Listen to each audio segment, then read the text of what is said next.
Sa malayong bayan na San Isidro, nakatira ang isang lalaking gustong-gusto ng pagbabago para sa kanilang baryo.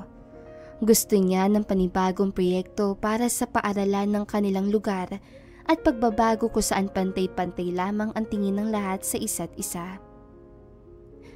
Mayor Fred, asaan niyo pong buong-buong suporta namin sa inyo. Nakangiting sabi ni Ren sa matandang lalaking pinapanigan niyang tumakbo. Dahil hangad ni Ren sa pagbabago, kinakampanya ang sa tingin niya ay tutupad ng pagbabagong kanyang ninanais.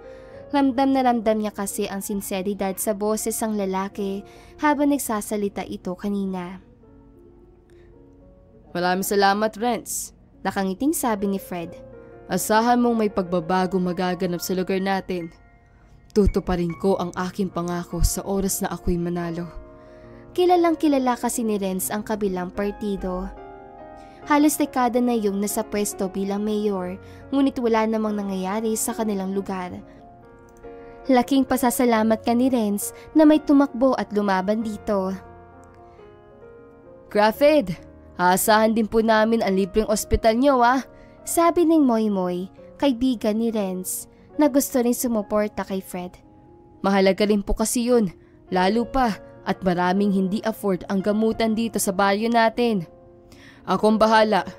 Lahat ng hiling nyo ay tutuparin ko sa oras na ako'y manalo. Nakangiting sabi ni Fred. Nagdiwang naman ang lahat at napapalakpak. Sa sumunod na araw ay nagsimula na ang kampanya. Hindi alintana ni Renz kahit gumastos pa siya para sa poster ni Fred. Kulang kasi ang budget ng tumatakbong mayor kaya naisipan nilang pag-ambag-ambagan. Ka-Fred po bilang mayor, nakangiting sabi ni Renz habang nag-aabot ng poster. Iboto niyo si Ka-Fred para sa tunay na pagbabago. Maraming kilala si Renz at kaibigan dahil mabait itong tao, kaya marami rin siyang naimpluwensyahang mga tao na sumuporta kay Ka-Fred. Magmerienda muna kayo. Nakangiting sabi ni Ka-Fred na sumapit ang hapon. Kuha lang kayong soft drinks at tinapay dyan sa tindahan. Ako ang magbabayad. Napapalakpak naman ang lahat at tila nanalo sa loto kung magdiwang. Ka-Fred, parang naaamoy ko ng iyong panalo. Nakangiting sabi ni Renz. Siguradong ikaw na ang magiging bagong mayor ng ating lugar. Nako, hindi pa tayo sigurado, Renz. Pero ang asahan nyo, manalo man o matalo, palagi ko kayong tutulungan. Ngumiti ang lalaki. Tutuparin ko pa rin ang mga pangako ko kahit hindi ko makuha ang pwesto. Napakabuti mong tao ka, Fred. Hayaan mo at ipagdarasal ka naming lahat. Nakangiting sabi ni Renz. At alam kong sa dasal ng lahat ay makakamit mo ang lahat. Nagsang-ayunan naman ang lahat at isinigaw ang pangalan ni Ka-Fred. Sa araw-araw na lumipas, walang pinalalampas si Renz. Araw-araw siyang nangangampanya para kay Ka-Fred. Araw-araw niyang isinisigaw ang pangalan ng taong gusto niya maging mayor. Hindi napapagod si Renz basta sa ikakabuti ng kanilang lugar. Isang araw na lang at botohan na, sabi ni Renz. Naamoy ko agad ang panalo ni Ka-Fred. Excited na ako sa bagong hospital na libre. Nakangiting sabi ni Moy-Moy. Maipapagamot ko na rin ang anak ko nang walang iniintinding malaking gastos. Nasasabik na rin ako sa mga bagong paaralan. Siguradong mas marami pang bata ang matututo kapag nadagdagan ang paaralan ng ating lugar.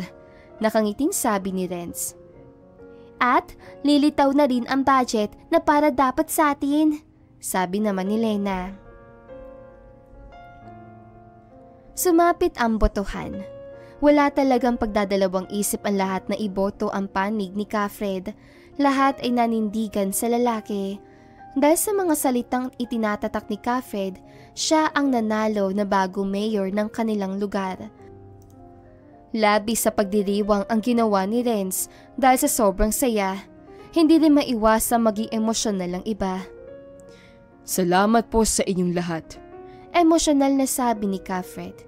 Asahan niyo pong papaunlarin ko ang ating lugar. ipatutupad ko ang aking plataporma at hindi ko kayo bibiguin.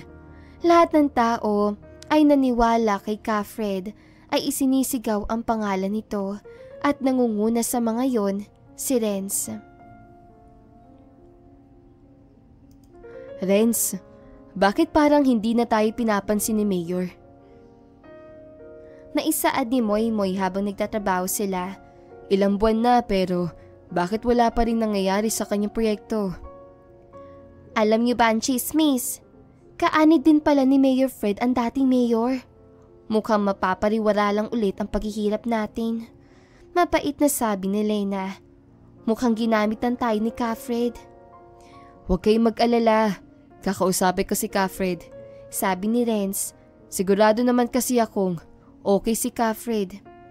Kahit nag-aalangan na rin si Renz, mas pinili niya ang kanyang paninindigan. Kinagabihan nga ay nagtungo sa munisipyo si Renz para kausapin ang mayor. Mula sa labas ng opisina ng mayor, nakita niyang magkausap si Kafred at ang dating mayor ng kanilang lugar. Hindi nag-isip ng masama si Renz, pero dahil sa narinig niya, doon na siya sumabog. Akala ng lahat ay naputol na ang distansya ng pamilya ko. Saad ng dating mayor. Hindi nila alam na kapatid ko ang bagong mayor ngayon. Kafred, ang sabi niyo po ay hindi niyo siya kilala. Sabat ni Renz. Ano pong ibig sabihin nito? Ginamit niyo lang kami? Mukhang wala na rin ako maitatago. Sabi ni Kafred. Tamang narinig mo, Renz. Kapatid ko ang dating mayor. Kaya pala walang aksyon na nangyayari. Napatawa si Renz. Kafred, ibinigay namin sa inyo ang tiwala namin. Naniwala kami sa mga sinasabi nyo, pero pinaiikot nyo lang pala kami. Anong klaseng tao kayo, ha? Hindi nyo malang naisip ang mararamdaman naming lahat? Renz, kasalanan nyo rin naman. Kayo itong sumuporta sa akin. Sagot ni Kafred. Minsan talaga, kailangan mong magmaskara para maabot ang gusto mo. Ibig sabihin, ay maskara lang din ang mga pangako nyo sa taong bayan? Anong klaseng tao kayo? Galit na sabi ni Renz, pero tinawanan lang siya ni Kafred. Ito ang tatandaan nyo. Babagsak din ang mga kagaya nyong walang pake sa bayan. Ako ang tatakbo at tatalunin ko kayo. Pinagtawanan lamang siya ng mga ito, kaya padabog na siyang umalis doon. Kung mahirap ang bahay nila noon, mas humirap dahil sa bagong mayor. Labis ang galit at puot ni Renz dahil niloko sila ni Kafred. Lahat ng pangako nitong plataporma ay walang natupad. Nilinlang lamang sila nito. Tatakbo akong mayor sa susunod. Seryosang sabi ni Renz. Lalaban ako sa malinis sa paraan at iaalis ko ang pangit na pamamalakad sa bayan natin. Sasuportahan ka namin, nakangiting sabi ni Lena. Kung hindi sila maniwala sa'yo, kaming mga kaibigan mo ang maniniwala sa'yo. Maraming salamat sa inyong lahat. Sumapit muli ang eleksyon. Sineryoso ni Renz ang pagtakbo para maalis ang pangit na pamamalakad sa kanilang bayan. Marami ang nagdududa sa kanya at lahat ng ibang matataas ay pinagtatawanan siya. Pinapahiya mo lang ang sarili mo, nakangising sabi ni Kafred. Kung ako sa'yo, sumuko ka na. Wala kang pera kaya matatalo ka. Mabibili mo ang boto ng iba, pero mas lamang pa rin ang naninindigan sa tama. Madiing sambit ni Renz. Kahit wala akong pera, sisiguraduhin kong puputulin ko ang pangit yung pamamalakad. Hindi ako papayag na puro kasakiman ang mamamayagpag sa lugar natin. Tinawanan lamang siya ng mga ito. Naging matyaga si Renz sa pangangampanya kasama ang iba niyang kaibigan. Kahit naglalakad siya sa mainit na hapon o umuulan, hindi siya tumitigil. Pinakikita niya sa lahat na kaya niya makipagsabayan, lalo pa at lugar nila ang usapan. Anong maipapangako mo sa mga tao? Tanong ng isang lalaki sa kanya. Nasa isang conference sila kung saan kaharap niya ang kanyang kalaban at ang mga tao sa kanilang lugar. Pangako? Hindi ako mangangako dahil gagawin ko mismo ang mga sinabi ko. Sagot ni Renz. Kitang-kita naman natin. Ilang taon na purong paghihirap ang dinaranas sa lugar natin. Ilang taon na puro pangako na lamang ang narinig ng karamihan. Ilang taon na palagi na lamang pinaasa ang lahat. Wala akong interes sa pagtakbo nun dahil naniniwala ako sa isang tao na nangako sa amin ng pagbabago. Pero anong nangyari? Lahat kami ay naiwan sa ere. Lahat kami ay naging mukhang tanga lamang. Ang libreng ospital, paaralan at iba pang makakatulong sa mga mamamayan ay naging isang bula lamang. Huminga ng malalim si Renz. Kaya kung ako'y mananalo, lahat ng hindi natupad noon ay tutuparin ko. Pantay na pagtrato para sa lahat. Patas na batas para sa lahat. Hindi po kayo pipiliting lahat na maniwala sa akin dahil aminado ako na halos lahat sa inyo ay walang tiwala sa akin. Pero hindi po ako madadaya dahil patas akong lumaban. Hindi ko dudungisan ang pangalan ko para lamang pilitan kayong lahat. Yun lamang po at maraming salamat. Nagpalakpakan naman ang lahat. Napatingin naman si Renz sa kampo ng kanyang kalaban na nakangisi lamang sa kanya at nagpapahiwatig na sila na ang panalo. Sumapit ang botohan at medyo kabado si Renz. Alam niya kasing nag-vote buying ang kalaban niya. Hindi naman niya masisisi ang iba kung nagpadala sila dahil mahirap nga talaga ang buhay ngayon. Umuwi ka na dahil talo ka na. Mayabang na sabi ni Kafred. Hindi mananalo ang hampas lupang kagaya mo na walang alam. Kahit matalo ako, taas noo pa rin ako, Kafred. Totoo kasi ako sa sarili ko. Kaya hindi ko kailangang matakot. Tugon ni Renz at ngumiti. Nainis naman si Kafred pero hindi na lamang ito pinahalata. Na sumapit ang kinabukasan, lahat ay nagpulong sa court kung saan nagharap ang dalawang magkalaban.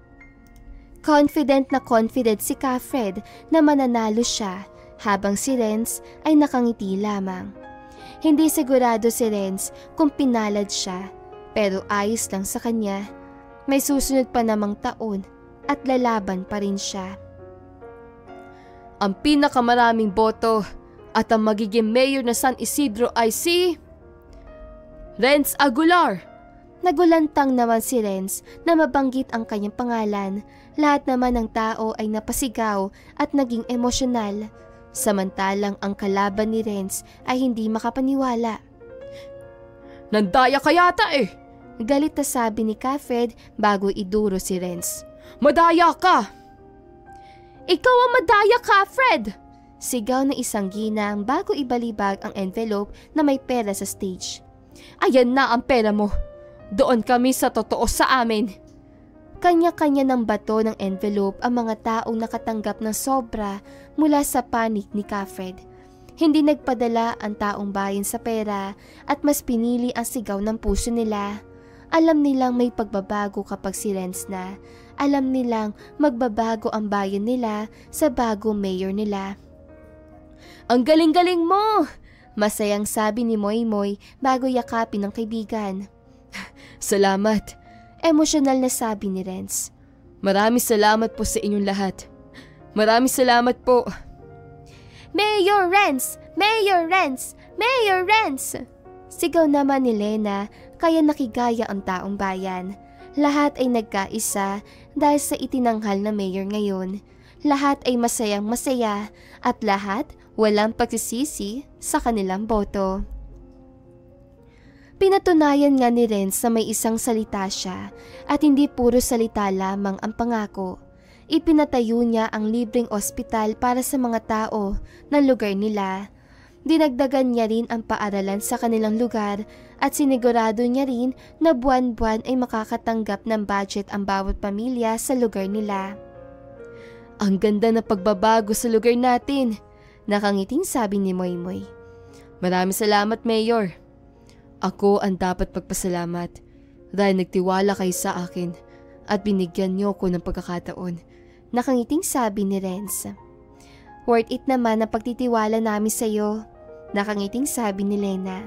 At masaya kaming ilalaban ka pa sa mga susunod na halalan. Hayaan niyo, hanggat kaya ko, ilalaban ko pa din ang bayan natin. Nakangiting sabi ni Renz. Hanggat kaya ko, patuloy kong papaunlarin ang lugar natin. Mas nagtagal nga sa serbisyo si Mayor Renz. Hindi na siya pinakawalan pa ng mga nasasakupan niya. At dahil din sa serbisyo ni Mayor Renz, mas gumanda ang lugar na San Isidro. Sa katandaan ni Mayor Renz, naipasa niya ang pagiging mayor sa kanyang naging anak na mayroon ding isang salita at mayroon ding paninindigan. Tandaan na kapag pinasok mo ang responsibilidad, gawin mo ang tungkulin mo ng tapat at seryoso. At dito na nga po nagtatapos sa magandang istoryang ito. Maraming salamat mga kakwentuhan! Huwag niyong kalimutan mag-like at subscribe at pindutin na rin ang notification bell para lagi kayong updated sa ating kwentuhan. Hanggang sa muli, paalam!